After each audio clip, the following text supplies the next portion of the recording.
தமிழ் நெஞ்சங்கள் அனைவருக்கும் அன்பான வணக்கம். எல்லாரும் எப்படி இருக்கீங்க?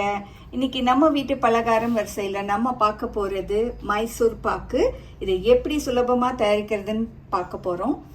நம்ம காணொலிக்குள்ள போறதுக்கு முன்னாடி இதுக்கு தேவையான பொருட்கள் என்னன்னு பார்த்து 1.5 அளவு சர்க்கரை எடுத்திருக்கேன். இந்த 1.5 அளவு சர்க்கரைக்கு 1.5 அளவு தண்ணியும் எடுத்திருக்கேன். இது பாருங்க. சர்க்கரை நல்லா கொதிச்சு கரையிற வரைக்கும் நம்ம கொஞ்சம் காத்திருப்போம்.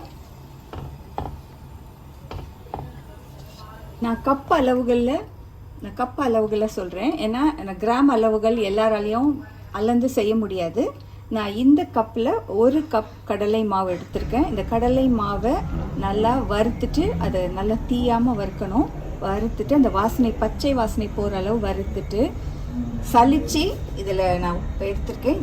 இந்த கடலை மாவில் 1.5 அளவு நெய் வந்து 1.5 அளவு சேர்க்கணும். ஆனால் நெய்யாக எடுக்கிறது முடியாது. அதனால நான் 1 கப் அளவு எண்ணெய் எடுத்து இப்போ இதோட கலந்து வச்சுருக்கேன். இந்த கடலை மாவு, சலிச்ச கடலை மாவை இதை நல்லா கலந்து வச்சுருக்கேன். இதில் வந்து கட்டிகள் இல்லாமல் இந்த மாதிரி நம்ம கலந்து வச்சுக்கணும். அதில் இந்த 1/2 கப் அளவு நெய் எடுத்து வச்சுருக்கேன். இந்த நெய் வந்து அப்பப்போ நம்ம வந்து கலரும் போது இந்த சர்க்கரை பாகோட சேர்த்து நம்ம இப்போ கலரணும். இப்போ அந்த சர்க்கரை பாகு கொதி வந்த உடனே இந்த மாவை சேர்த்து நம்ம கலரணும். இது எல்லாம் தயாரிக்கிறதுக்கு முன்னாடி நம்ம என்ன செய்யணும், இந்த மாதிரி ஒரு தாம்பாளத்தை எடுத்து நம்ம நெய்யை வந்து தடவி நம்ம ரெடியாக வச்சுக்கணும். இதுதான் முதல்ல நம்ம செய்யணும். அதுக்கப்புறம் தான் நம்ம சர்க்கரை பாகை எடுக்க ஆரம்பிக்கணும்.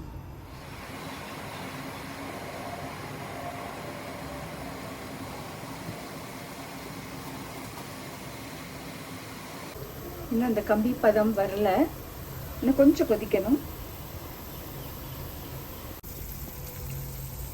பாருங்க, இந்த ஒன் ஸ்ட்ரிங் கன்சிஸ்டன்சி தெரியுது இல்லையா? நூல் மாதிரி வருது பாருங்க. இதுதான் சரியான பதம். இந்த பதத்துல நம்ம கரைச்சி வச்சிருக்க கடலை மாவை சேர்க்கணும்.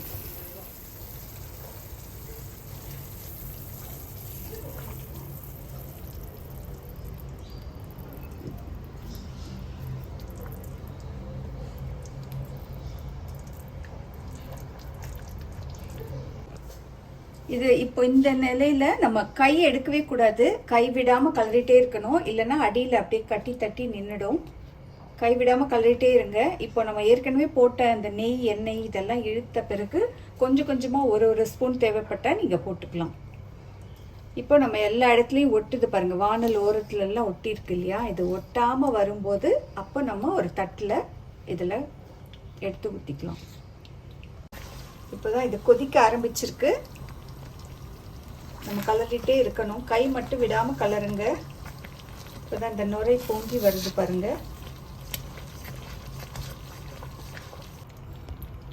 ஒரு கரண்டி நெய் சேர்க்கிறேன்.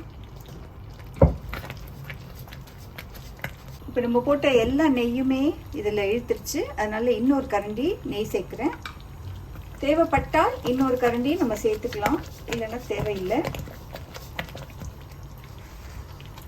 இன்னும் ஓரங்கள்லாம் ஒட்டுது பாருங்க. இதெல்லாம் ஒட்டாம இந்த நுரை பொங்கி வரணும். இன்னும் ஒரு 5 நிமிடங்கள் ஆகும். கடைசியா இருக்கிற இந்த ஒரு கரண்டி இந்த நெய்யும் போட்டுடுறேன். அவ்வளோதான்.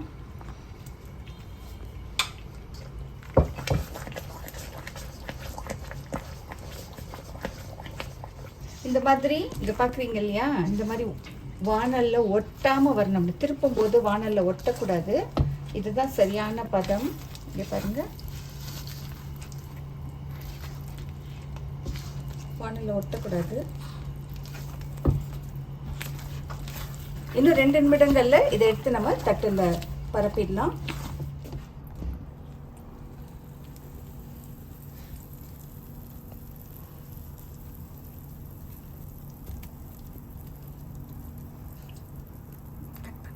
இந்த மாதிரி ஒரு கரண்டியில் நெய்யை தடவிக்கோங்க. அதை நல்லா சமன்படுத்துங்க. இது கொஞ்சம் ஆறின பிறகு நம்ம துண்டுகள் போடலாம். கத்தியில் நெய் தடவிக்கோங்க. நெய் தடவிட்டு அப்புறமா உங்களுக்கு தேவையான அளவுகளில் வெட்டி எடுங்க.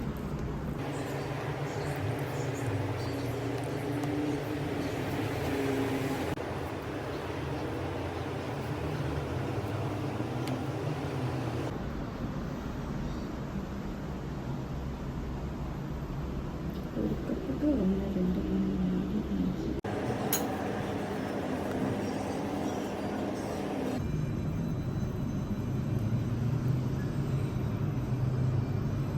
சுலபமான மைசூர் பாக்கு தயாராகிடுச்சு. இந்த மைசூர் பாக்கு நீங்கள் வீட்டில் செஞ்சு உங்கள் அன்புக்குரியவர்களோடு நீங்கள் பகிர்ந்துக்கோங்க. அனைவருக்கும் இனிய தீபாவளி நல்வாழ்த்துக்கள். பாதுகாப்பாக தீபாவளியை கொண்டாடுங்க. நன்றி, வணக்கம்.